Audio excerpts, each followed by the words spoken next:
Assalamualaikum warahmatullahi wabarakatuh.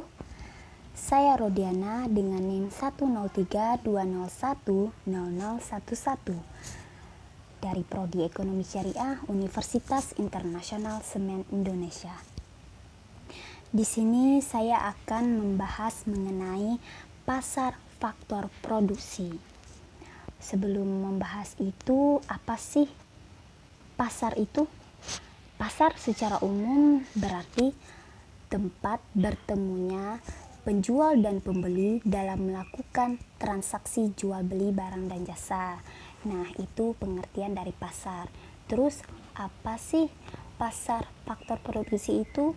Selanjutnya akan saya jelaskan. Pengertian pasar faktor produksi. Pasar faktor produksi adalah pasar yang memperjualbelikan atau menyediakan faktor produksi. Nah, apa itu faktor produksi?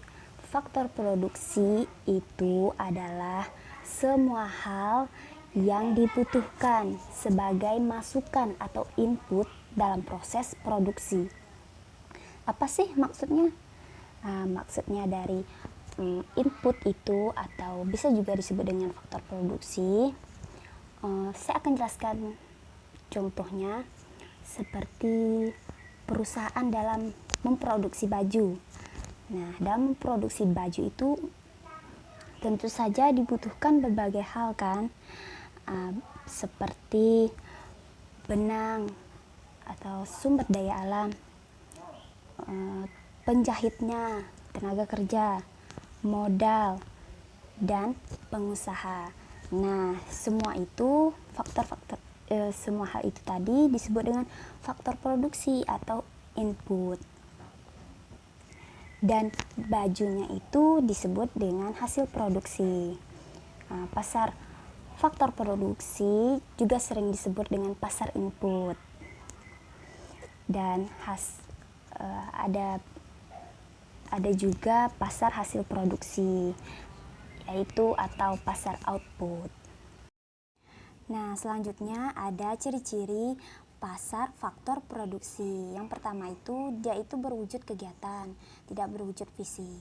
Yang kedua itu, permintaan dan penawaran dilakukan dalam jumlah yang besar.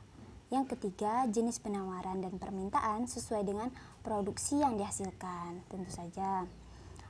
Dan yang keempat, penawaran faktor produksi bisa berupa monopoli, sementara permintaan bersifat kolektif. Selanjutnya di sini ada perbedaan antara pasar faktor produksi dan pasar hasil produksi. Nah, di antara kedua ini saya sudah membahas sedikit tadi, ada pasar input dan pasar output. Nah, inilah dia.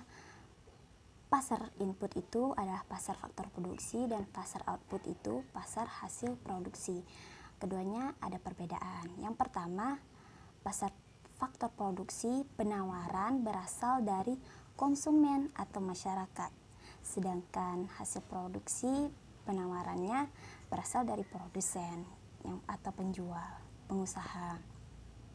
Kalau yang kedua, pasar faktor produksi itu permintaan berasal dari produsen atau pengusaha. Berbeda dengan pasar hasil produksi, permintaannya itu yang kita ketahui berasal dari konsumen.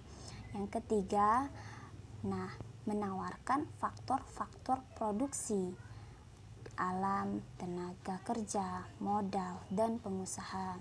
Sedangkan pasar hasil produksi menawarkan barang hasil produksi, barang jadi atau setengah jadi. Dan yang terakhir, pasar faktor produksi, hasil yang diperoleh berupa sewa, upah dan gaji, bunga, dan laba. Sedangkan pasar hasil produksi, hasil yang diperoleh berupa uang, hasil penjualan barang tadi. Itu tadi gambaran besar perbedaan pasar faktor produksi atau pasar input dengan pasar hasil produksi atau pasar output. Selanjutnya ada macam-macam faktor produksi. Nah, dibedakan faktor produksi itu dibedakan menjadi 4 macam. Ada yang pertama itu pasar faktor produksi alam atau tanah. Yang kedua, pasar faktor produksi tenaga kerja. Yang ketiga ada pasar faktor produksi modal, dan yang keempat ada pasar faktor produksi kewirausahaan. Nah, di sini kita akan bahas keempat ini. Nah, yang pertama ada pasar faktor produksi alam tanah. Pengertiannya yaitu kegiatan pertemuan antara calon penjual dan calon pembeli.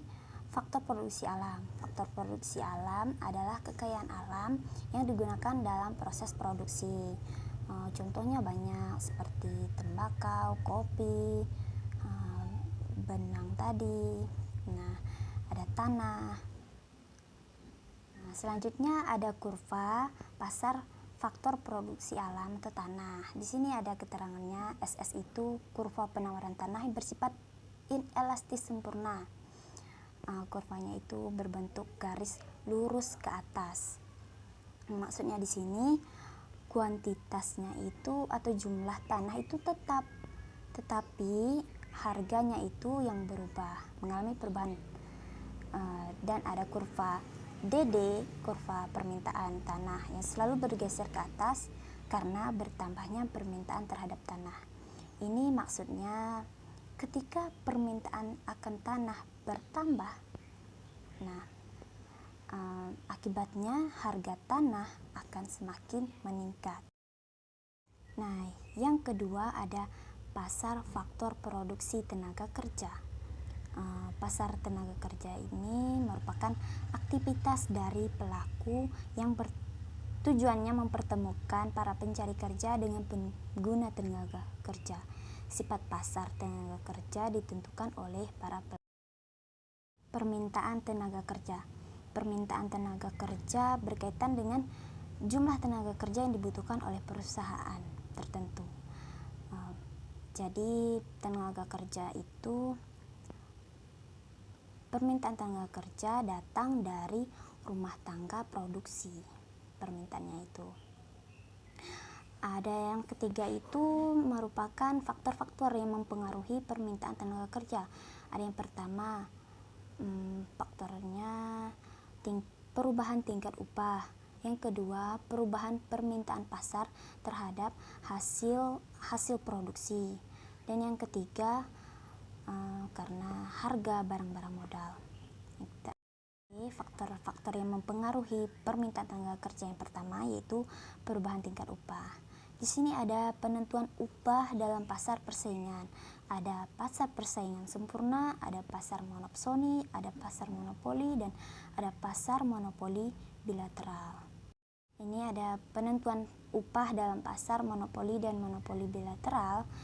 Yang pertama itu menuntut upah yang lebih tinggi dari dicapai pada equilibrium permintaan dan penawaran. Yang kedua, membatasi penawaran tenaga kerja. Dan yang ketiga, menjalankan usaha-usaha yang bertujuan menaikkan permintaan tenaga kerja.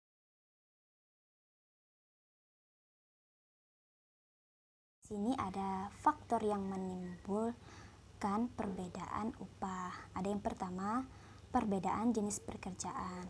Itu ya tentu saja contohnya seperti manajer dan karyawan. Jenis pekerjaannya itu berbeda, tentu saja upahnya berbeda.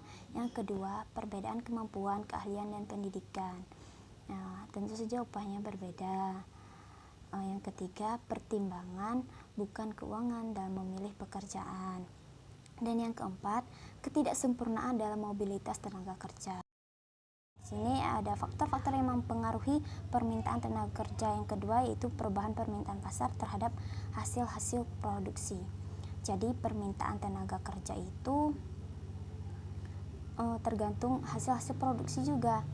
Jika permintaan produksi meningkat, produsen akan menambah produksinya. Penambahan jumlah produksi juga akan menambah jumlah tenaga kerja. Sebaliknya, penurunan kegiatan produksi akan berakibat pada turunnya jumlah permintaan tenaga kerja. Maksudnya itu ketika permintaan produksi meningkat, nah produksi kan akan menambah produksinya. Dengan itu dia akan merekrut jumlah tenaga kerja yang baru. Faktor-faktor yang mempengaruhi permintaan tenaga kerja yang ketiga ada harga barang-barang modal. Jadi harga barang-barang modal itu juga mempengaruhi permintaan tenaga kerja. Jika harga barang-barang modal turun, akan mengakibatkan harga jual produksi juga turun. Hal ini mengakibatkan permintaan bertambah besar dan produsen cenderung meningkatkan produksinya. Nah, jadi peningkatan kegiatan perusahaan tersebut akan menambahkan permintaan tenaga kerja. Tadi ada permintaan tenaga kerja, selanjutnya ada penawaran tenaga kerja. Penawaran tenaga kerja dipengaruhi oleh tingkat upah terutama untuk jenis jabatan yang sifatnya khusus. Penawaran tenaga kerja ini datang dari masyarakat. Nah, tentu saja berbeda dengan pasar biasanya ya. Biasanya kan penawarannya itu dari produksi, tapi ini datang dari masyarakat. Nah, ada lagi keseimbangan pasar tenaga kerja. Keseimbangan pasar tenaga kerja terjadi apabila pada saat suatu tingkat upah, pencari kerja menerima pekerjaan dan pengusaha bersedia mempekerjakan tenaga kerja tersebut. Nah, selanjutnya ada kurva faktor produksi tenaga kerja. Itu ada SS, itu kurva penawaran tenaga kerja, DD itu kurva permintaan tenaga kerja. Nah, ada Q itu kuantitas tenaga kerja, dan W itu adalah upah. Di sini saya akan menjelaskan kurva ini. SS-nya itu kenapa mengalami bergeser ke kanan, kuantitasnya itu bertambah karena kurva SS bergerak ke kanan seiring bertumbuhnya penduduk sesuai dengan laju pertumbuhan penduduk.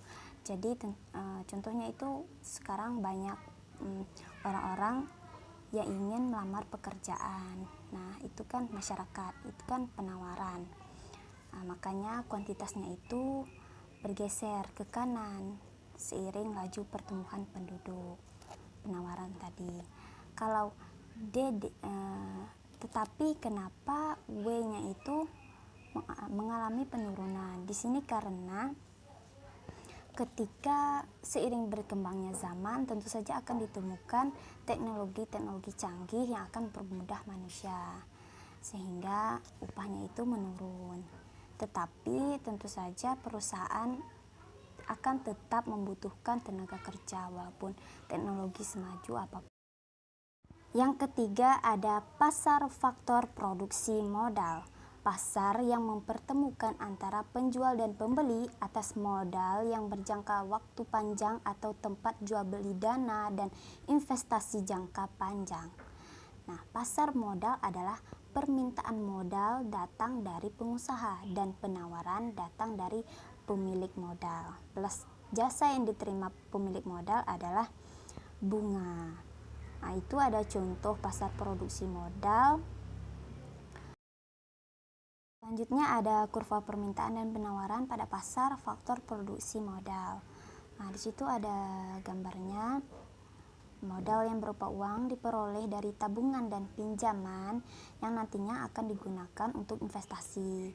Diharapkan dengan investasi tersebut, permintaan dan penawaran akan barang modal mengalami peningkatan, sehingga kurva permintaan D dan kurva penawaran S bergeser ke kanan.